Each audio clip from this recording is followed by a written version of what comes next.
제가 5년 전에 네팔에 갔을 때 정말 보기 드문 장면을 봤습니다. 어떤 장면이었냐면 소루 농사를 짓더라고요. 뭐 한국에서는 볼 수 없는 풍경이죠. 소루 농사를 짓는데 그 소가 이제 소 두 마리를 결의를 해서 이렇게 논을 경작하는데요. 참 보기 드문 광경인데 저 농사꾼 입장에서 생각해 봤습니다. 저 농사꾼 입장에서는 그러면 농사가 잘 되게 하기 위해서는 소한테 어떻게 해야 됩니까? 어떻게 해야 될까요? 소를 자기 먹을 거 다 먹고 남으면 소 주고 이렇게 해야 될까요? 어떻게 해야 돼요? 농사가 잘 되게 하려면 그 사람은 소부터 잘 먹여야 되는 것입니다. 소를 먹이지 않으면서 농사가 잘 되기를 바랄 수 없는 것이죠. 그 농부의 입장에서. 저는 그것과 관련해서 오늘 교회의 부흥에 대해서도 좀 생각해 보기를 원하는데요. 여호수아 21장입니다.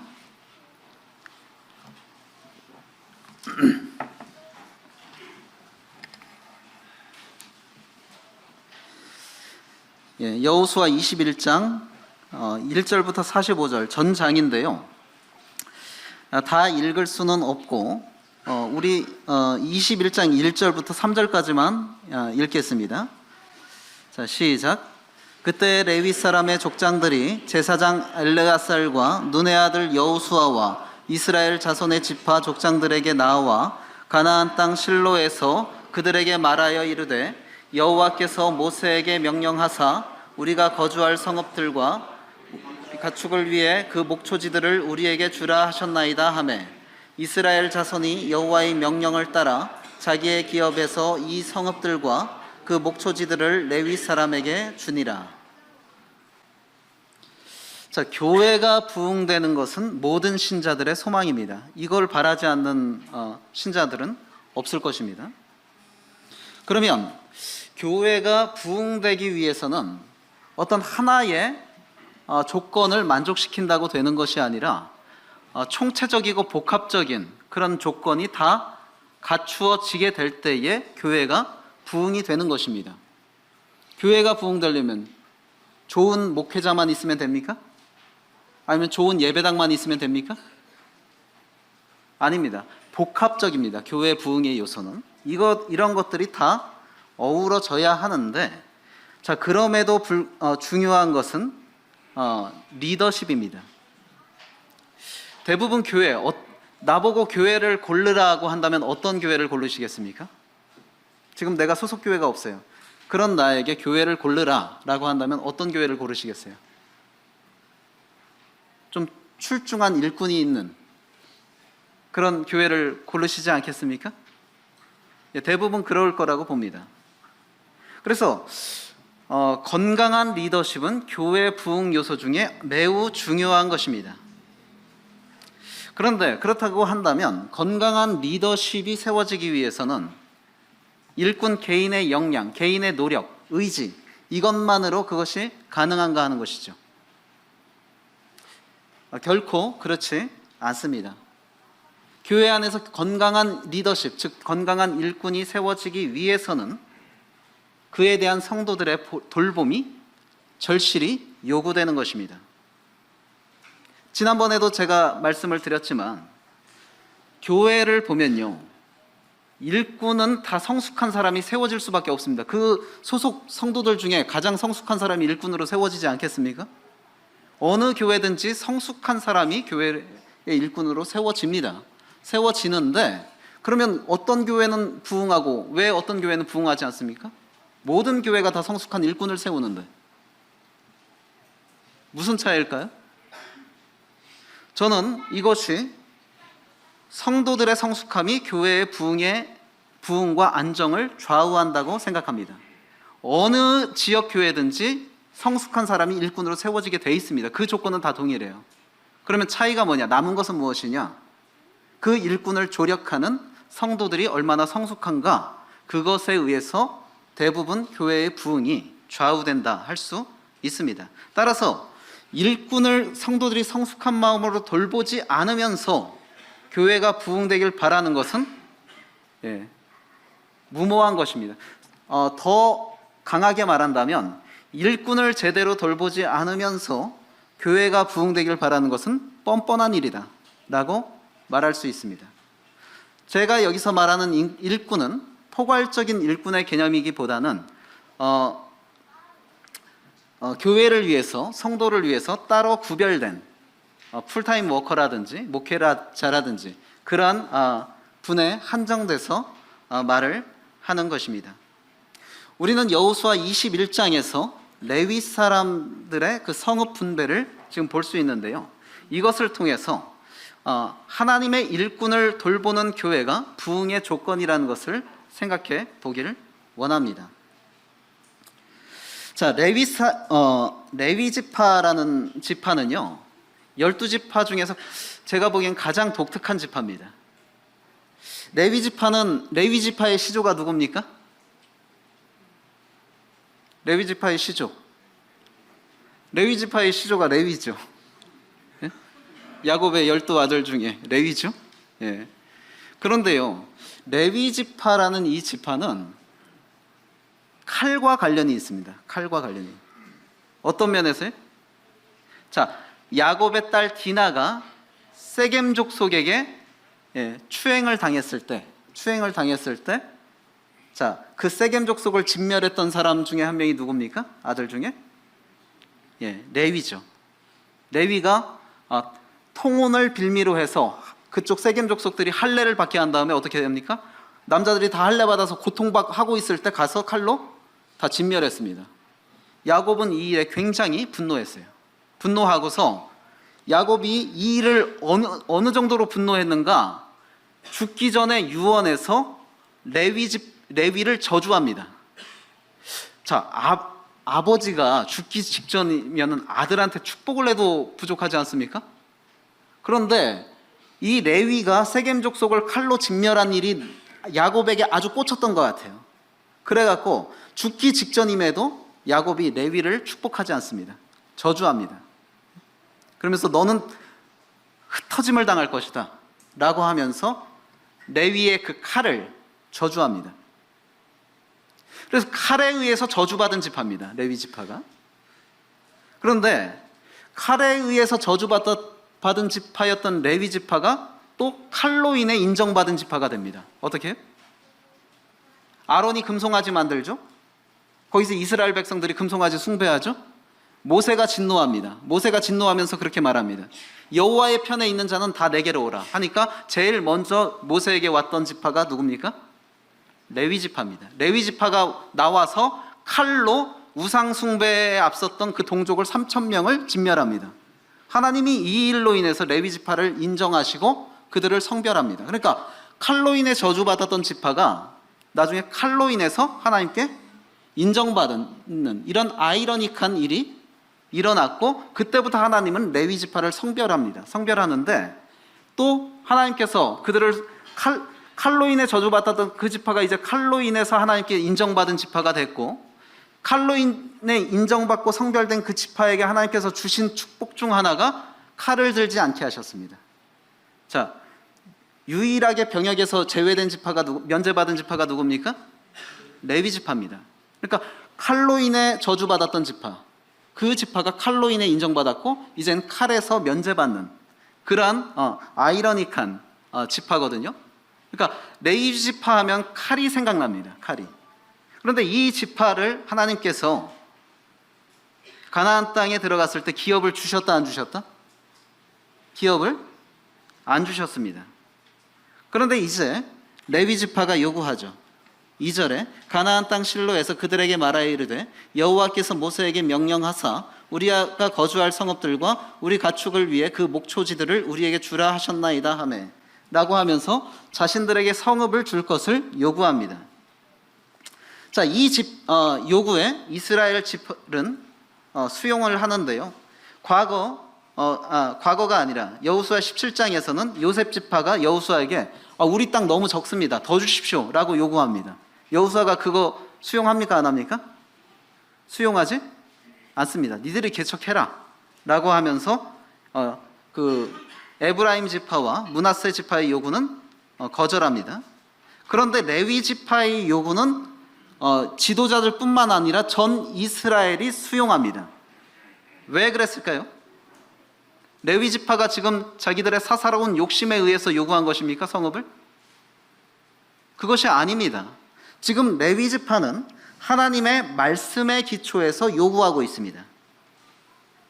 주보에 적어놨지만 하나님께서 레위 지파에게 어떤 약속을 하셨습니까? 민수기 35장 2절에서 3절 보면 같이 한번 읽어보겠습니다. 자, 시작. 이스라엘 자손에게 명령하여 그들이 받은 기업에서 레위인에게 거주할 성읍들을 주게 하고 너희는 또 그 성읍들을 두르고 있는 초장을 레위인에게 주어서 성읍은 그들의 거처가 되게 하고 초장은 그들의 재산인 가축과 짐승들을 둘 곳이 되게 할 것이라. 자, 하나님은 레위인을 성별하시고 이스라엘을 대표해서 하나님의 앞에서 영적인 봉사를 하는 그런 대표 지파로 부르셨습니다. 그러니까 원래는 이스라엘의 모든 장자를 하나님께 바쳐야 되죠.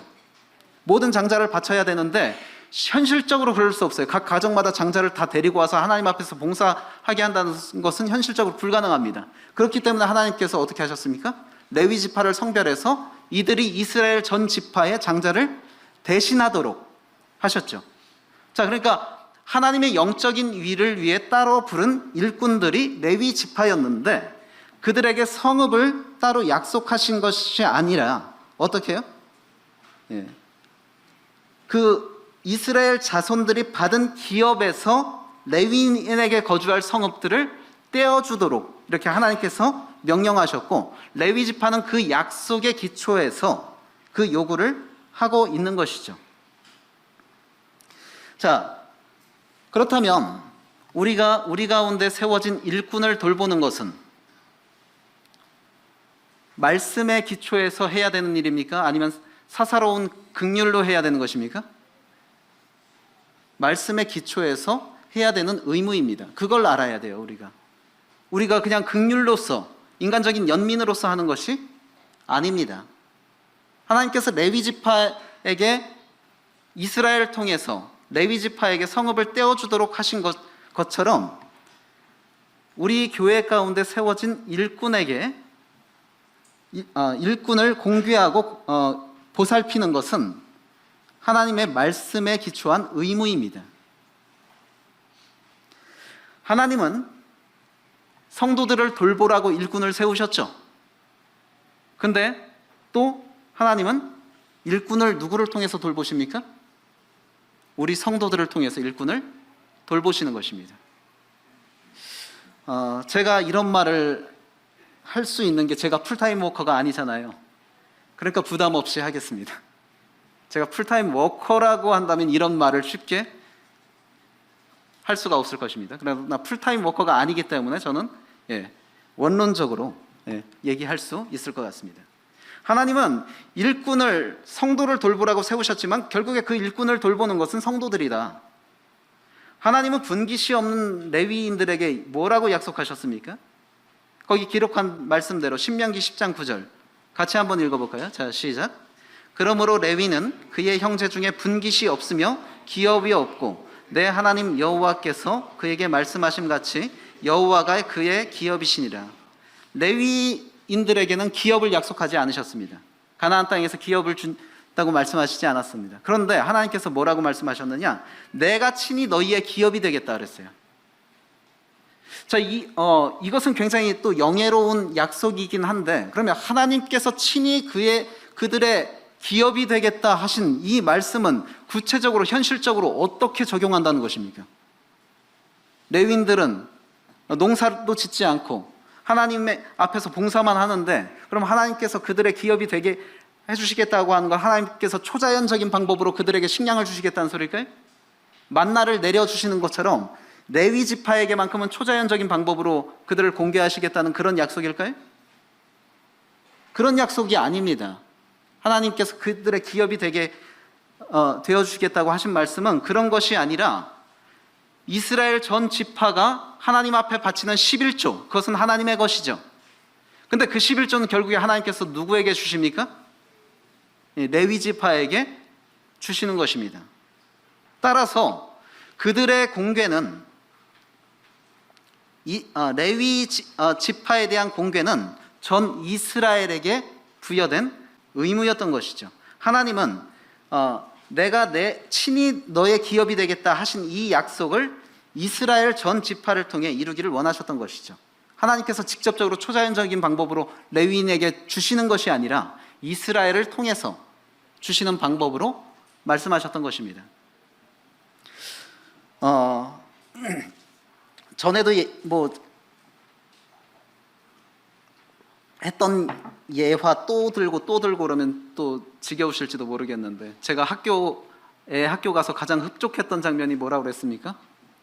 친구가 과자를 저희 아이 입에 넣어주는 모습을 보면서 제가 흡족했다고 그랬죠. 그 과자는 거의 준불량식품입니다. 어른은 줘도 안 먹는 겁니다. 그런데요, 제가 직접 주면 더 좋은 거 딸에게 줄 수 있습니다. 제가 직접 주면 영양가 있는 걸로, 그렇죠?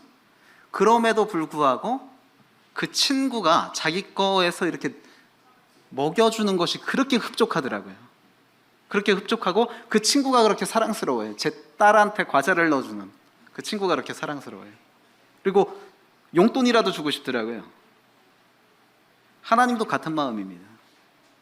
하나님이요, 누군가에게, 우리 안에서 세워진 일꾼에게 하나님이 직접 주면요, 더 좋은 거 주실 수 있습니다. 우리가 공개하는 것보다 더 많이 주실 수 있어요. 그럼에도 하나님이 그거보다는 뭘 더 기뻐하십니까? 우리가 가진 것에서 나눠서 그에게 주는 것을 하나님이 더 기뻐하시고 더 흡족해 하시기 때문에 이런 방법을 쓰시는 겁니다. 그럼 반대로 한번 생각해 봅시다. 친구가 과자를 우리 아이만 빼고 다 나눠줬다. 그렇게 한번 생각해 봅시다. 그렇게 가정해 봅시다. 형제자매님들은 어떻게 하겠습니까? 더 맛있는 거 사서 우리 자녀에게 주겠죠? 내 자녀에게 주겠죠? 근데 흡족합니까? 기분이 좋습니까? 기분이 엄청 찝찝합니다. 내가 더 좋은 거 줄 수 있어요. 하나님도 마찬가지입니다. 하나님도요, 내가 외면한 일꾼한테 우리가 주는 수 있는 것보다 더 좋은 거 주실 수 있습니다. 그럼에도 불구하고 우리가 그 일꾼을 외면한 것으로 인해서는 굉장히 찝찝하고 가슴이 아픈 것입니다. 하나님은 초자연적인 방법으로, 그분의 어떤 직접적인 방법으로 일꾼을 공개하기를 원하시는 것이 아니라 우리를 통해서 일꾼을 공개하기를 원하시고 우리의 자원하는 심령으로 그걸 할 때에 하나님이 흡족해 하시고 기뻐하신다는 거예요. 레위 지파에게도 그랬습니다. 오늘날 교회 안에서도 그렇습니다. 자, 일꾼의 필요를 채우는 것은요, 하나님의 명령에 순종하는 것입니다. 3절에 뭐라고 말하고 있습니까? 이스라엘 자손이 여호와의 명령을 따라 자기의 기업에서 이 성읍들과 그 목초지들을 레위 사람에게 주니라. 자, 이스라엘 백성들이 자신들의 성읍의 일부를 떼어서 레위 사람에게 줬는데 무엇에 기초해서 준 것입니까? 여호와의 명령에 기초해서 준 것입니다. 이것은 즉 일꾼의 필요를 채우는 것은 하나님의 명령에 순종하는 것입니다. 일꾼은 우리에게 영적이고 신령한 것을 공급하기 위해서 하나님 앞에 세워졌죠. 자, 그들이 우리에게 신령한 것을 주는데 우리가 너희에게 신령한 것을 뿌렸은즉 너희의 육적인 것을 거두기로 과하다 하겠느냐. 영적인 것은 돈으로도 살 수 없는 것입니다. 그것을 일꾼이 우리에게 제공하고 있습니다. 그렇다고 한다면 우리는 물질적으로 그들을 섬기는 것이 마땅한 것입니다. 그 5년 전에 네팔에서 봤던 그 소로 논을 경작하는 모습을 보니까 흥미롭기는 했는데, 제가 긍휼이 많은 사람이지 않습니까? 아니, 소를 때리더라고요. 계속 때려요. 그래서 아이고 그만 때리지, 하루 종일 저렇게 맞고 나서 저거 운전할까 그런 생각이 드는데, 제가 농사에 식견이 없어서 맞는 말을 하는지는 모르겠습니다. 근데 제가 보니까 그렇게 하기보다는 앞에서 여물로 유인하면 주고 이렇게 가면은 소가 더 일을 열심히 하지 않을까, 그런 생각이 들더라고요.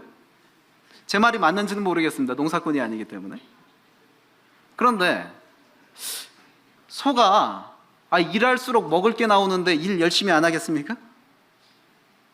이게 소뿐만 아니라 사람의 보편적인 심리죠. 일하는 만큼 뭔가 나오는데 열심히 일을 안 할 사람이 없습니다. 교회 일꾼들도 마찬가지라는 것이죠. 그래서 하나님께서 뭐라고 말합니까? 고린도전서 9장 9절에 곡식 떠는 소에게 망을 씌우지 말라. 물론 하나님이 소를 염려해서 그 말을 한 것은 아니지만 이치적으로 생각해 보십시오. 소가 막 망을 떠는데 계속 곡식을 먹을 수 있어요. 그러면 소가 더 어떻게 하겠어요? 게으름 피겠습니까? 열심히 일할 거예요, 소는. 본능적으로. 사람도 마찬가지고 교회 안의 일꾼도 마찬가지라는 것입니다. 또한 일꾼의 필요를 채우는 것은 하나님의 명령에 순종해서 하는 것이지만 결국에 이것은 빌립보서 4장 18절에 하나님께 대한 예배입니다. 하나님께 향기로운 제물입니다. 그렇기 때문에 일꾼을 돌보는 것이 예배의 일부라면 우리는 그것을 소홀해서는 안 될 것입니다. 21장 4절부터 12절까지는 그 이스라엘 지파들이 그 레위 자손을 섬기기 위해서 제비를 뽑는 모습을 볼 수 있는데 주보에 적어놓은 것이 다소 오해될 수 있는 부분인데 제비를 뽑아서 어떤 지파가 어떤 족속을 섬길 것인가 그거를 한 것이 아니라 이미 어떤 지파가 어떤 족속을 섬길 것인가는 정해져 있었고 그 안에서 어떤 성읍을 줄 것인가 그것을 제비 뽑았던 것다는 말로 이해하는 것이 더 좋습니다. 자, 아론의 가문은 유다 지파, 시므온 지파, 베냐민 지파가 섬겼습니다. 그리고 그들 가운데서 제비를 뽑아 성읍을 줬는데 그핫 족속, 그핫 족속이라고도 하고 고핫 족속이라고도 합니다. 같은 족속입니다. 자, 아론의 가문은 고핫 족속에 속해 있는 사람들의 일부입니다. 그런데 이제 아론의 가문은 제사장 가문으로서 그 안에서도 구별됐기 때문에 그 나머지 고핫 족속에게는 에브라임 지파와 단 지파와 므낫세가 섬기기로 했고 그 안에서 성읍을 제비 뽑아 제공했습니다. 게르손은 이사갈, 아셀, 납달리 지파에서 섬겼고 그 안에서 성읍을 나눠줬고요. 무라리 족속은 르우벤과 갓 지파, 스불론 지파에서 그 성읍을 제비 뽑아 줬습니다. 자, 제비를 뽑는다는 것은 전적으로 그 의중을 하나님께 맡긴다는 소리죠. 내가 보기에 딱 요거 좋은 거, 요거 좀 덜 좋은 거 해갖고 딱 주는 것이 아니라 제비 뽑아서 정해진 대로 그것을 하나님의 뜻으로 받아들여서 이건 좀 주기에 아까운 성읍인데 하더라도 제비 뽑힌 것이라면 기꺼이 하나님의 뜻에 순종하는 마음으로 줬던 것입니다. 그래서 각 족속을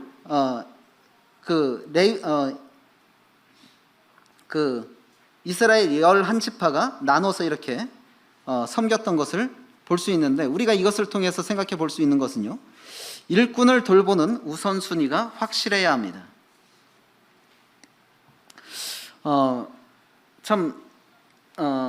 전에 참 그런 모습도 봤습니다.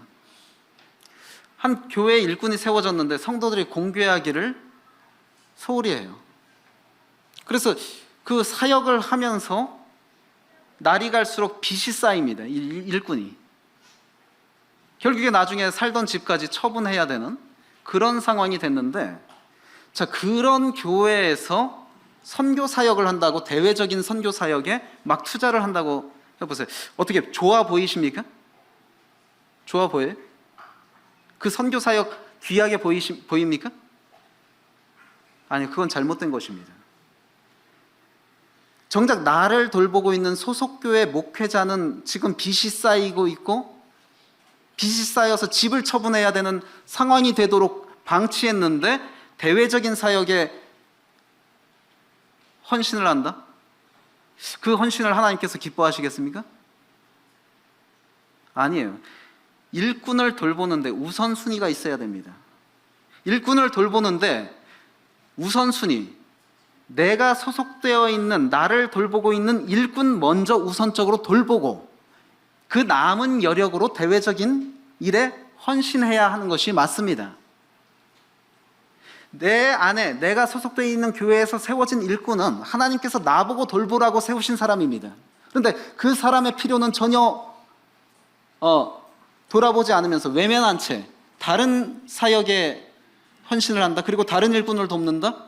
이건 있을 수 없는 일입니다. 이스라엘 12지파에게 그 각자 맡은 레위 지파의 족속이 있었죠. 그리고 그 해당 족속들에게 성읍을 분배했습니다. 나에게 맡기신 그 일꾼, 내가 도와야 되는 일꾼, 그 일꾼이 누구인지 정확히 먼저 파악하고 그를 먼저 도와야 하는 것입니다.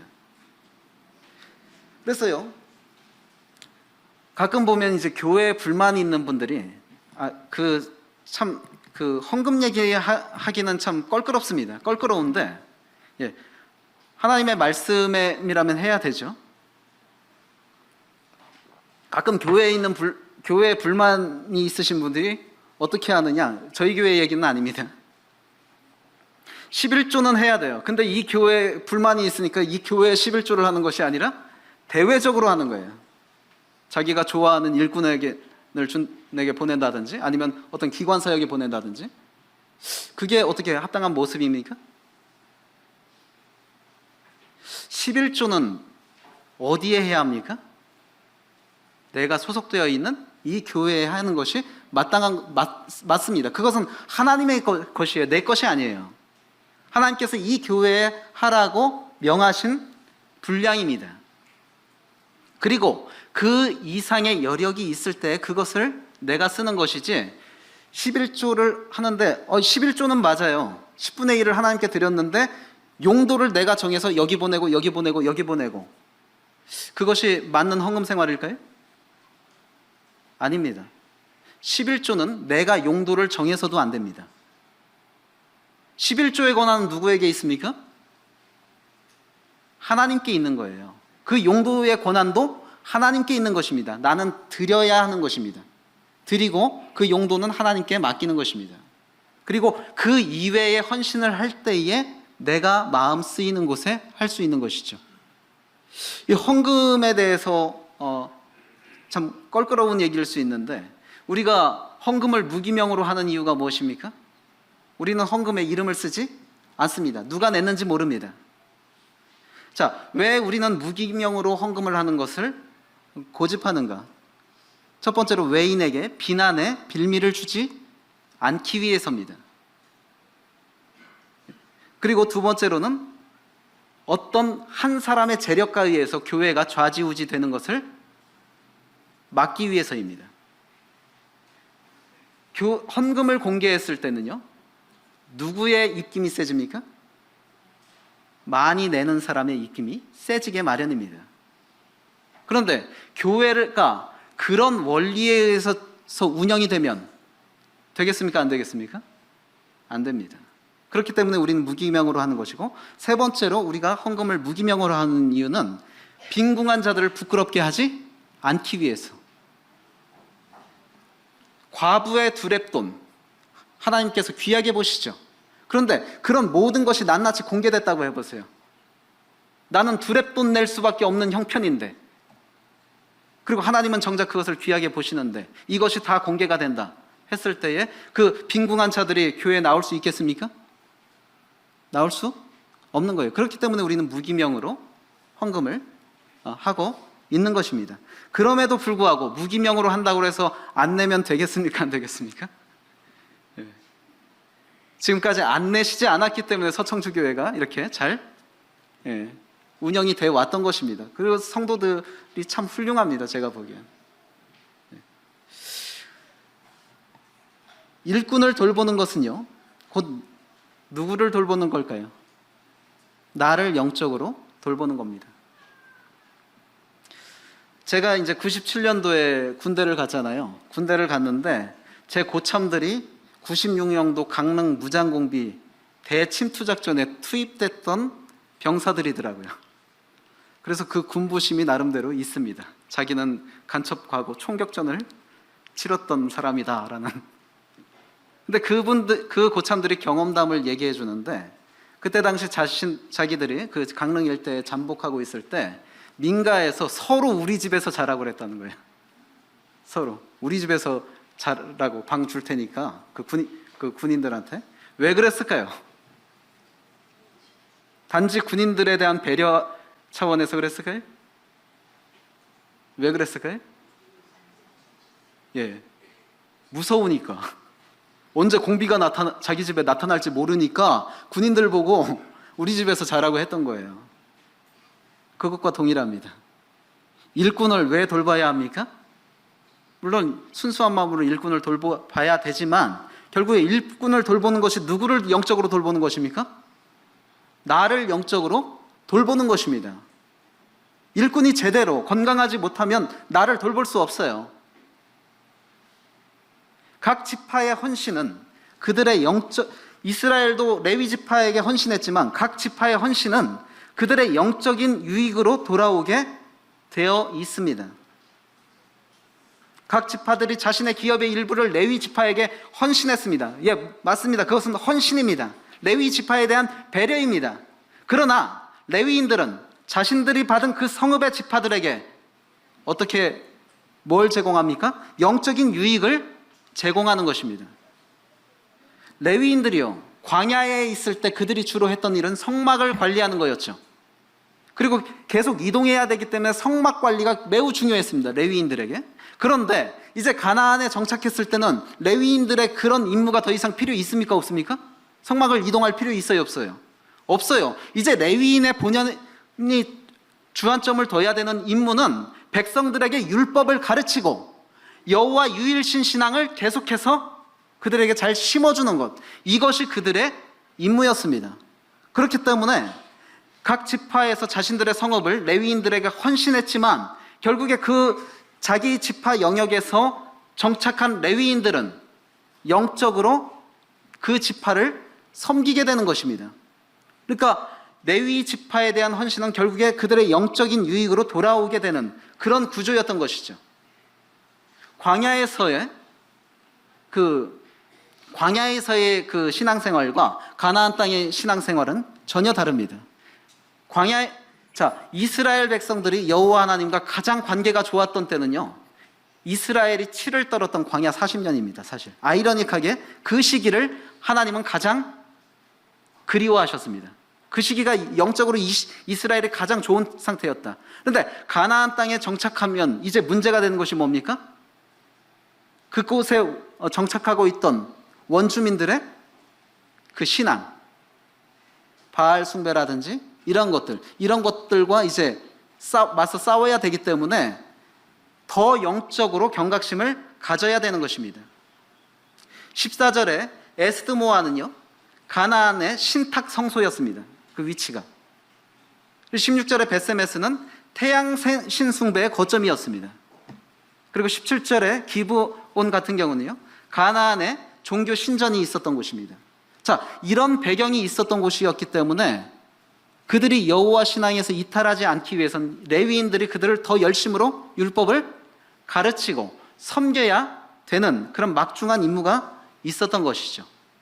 그렇기 때문에 각 지파들이 레위인들을 위해서 헌신했지만 결국에 그것으로 인한 영적 유익은 그 헌신한 지파에게 돌아가게 되어 있었던 것이고, 이것은 교회 안에서도 동일합니다. 일꾼을 얼마나 건강하게 세우느냐, 헌신이 필요하죠. 나의 희생이 필요합니다. 그런데 그 헌신의 대가는 누구에게 유익으로 돌아옵니까? 나에게 유익으로 돌아오는 것입니다. 하나님은 성도를 위하여 일꾼을 희생시키죠. 레위 지파가 이렇게 기업이 없이 각 지파에서 조금씩 떼어주는 그 성읍에 정착했는데, 레위 지파는 각 지파의 영적인 유익을 위해서 분산되어 살아야 했습니다. 그러니까 각 지파마다 그 지경이 있었죠. 그 지경에 모여 살았습니다. 그런데 유일하게 모여 살지 않은 지파가 레위 지파였어요. 각 지파에 흩어져서 살았어야 되는 분산의 그런 희생을 했어야 됐습니다. 물론 이 분산의 희생은요, 야곱의 저주였습니다. 야곱이 레위가 휘두른 칼로 인해서 그를 저주하죠. 너는 흩어짐을 당할 것이다. 그 저주의 실현입니다. 그런데 하나님께서 그 저주만으로 남게 한 것이 아니라 어떻게 해요? 자신의 동족 이스라엘을 섬기기 위한 섭리로 전화위복의 그런 섭리를 만드신 것이죠. 어찌됐든 그들은 함께 모여 살지 않고 분산되어 살아야 하는 희생을 자신의 동족 이스라엘을 위해서 했던 것입니다. 그리고 레위 지파는요, 가장 예민한 문제까지도 담당했어야 됐죠. 레위 지파가 이스라엘 지파로부터 48개의 성읍을 할당받았는데 그 중에서 6성읍은 도피성입니다. 도피성.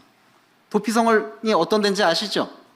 부지 중에 살인한 자가 보복당하지 않기 위해서 도망하는 곳입니다. 그러니까 상당히 예민한 사안입니다. 이 사람을 보호해야 돼요. 부지 중에 살인했기 때문에 고의성이 없기 때문에 보호해야 되는데 정작 살해당한 그 피살자의 유족들은 그런 마음입니까? 그렇지 않죠. 어찌됐든 죽이고 싶죠. 이런 마음이었기 때문에 양쪽을 다 아우르는 그러한 중재가 필요한 곳이 또 도피성입니다. 이런 것을 또 관리했던 사람들이 레위 지파였는데 일꾼 역시도요, 교회 안에서 가장 예민한 사안들을 다뤄야 하는 사람들입니다. 일꾼들이 가장 예민하게 다루는 사안들이 어떤 것일까요? 돈 문제 쉽게 말 못합니다. 저처럼. 저는 쉽게 말하지만 돈 문제 쉽게 말을 못합니다. 그리고 청년들 결혼 문제 아주 예민한 사안입니다. 중신을 잘하면 술이 석잔이지만 중신을 잘못하면 뺨이 석대입니다. 일꾼들이 하나님이 아닌 이상 모든 사안을 다 알지 못해요.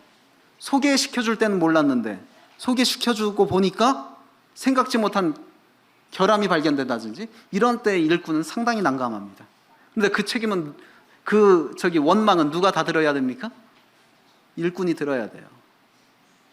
그래서 청년들 알아서 잘 가주시는 것이 일꾼 도와주는 겁니다. 그리고 일꾼들에게 예민한 사안이요, 젊은 과부를 돌보는 것입니다. 가장 돌봄이 필요한 사람이 과부죠. 그런데 가장 일꾼이 돌보기 힘들어하는 사람이 또 과부입니다. 왜요? 과부니까. 죄송합니다. 제가 이 말이 상처될 수 있는 분이 계시다면 용서하십시오.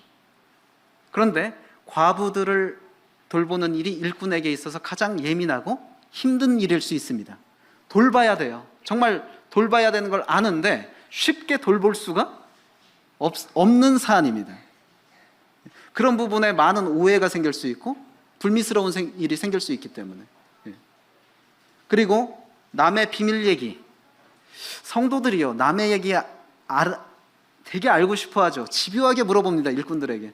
뭐예요? 나한테만 말해주면 안 돼요? 말 안 해주면 섭섭하죠? 자기를 무시하는 것, 나를 이렇게밖에 생각 안 했나? 이렇게 생각하죠? 근데요, 그렇게 말해줬다고 한번 생각해 보십시오. 그러면 그런 사람이 내 비밀은 말 안 하겠습니까? 그렇게 생각하셔야 돼요. 일꾼이 자기에게 깊은 얘기 안 해준다고 섭섭해할 게 아니라 나한테 누군가의 깊은 얘기를 하는 사람이라면 내가 감추고 싶은 얘기도 할 수 있는 사람이라는 걸 알아야 돼요. 아시겠죠? 그러니까 일꾼들이 말 안 하면 그러려니 해주십시오. 뭔가 사연이 있구나, 사정이 있구나. 그렇게 생각하셔야지 집요하게 나한테만 말해주면 안 돼요? 왜 그래요? 이렇게 하면 일꾼이 힘듭니다.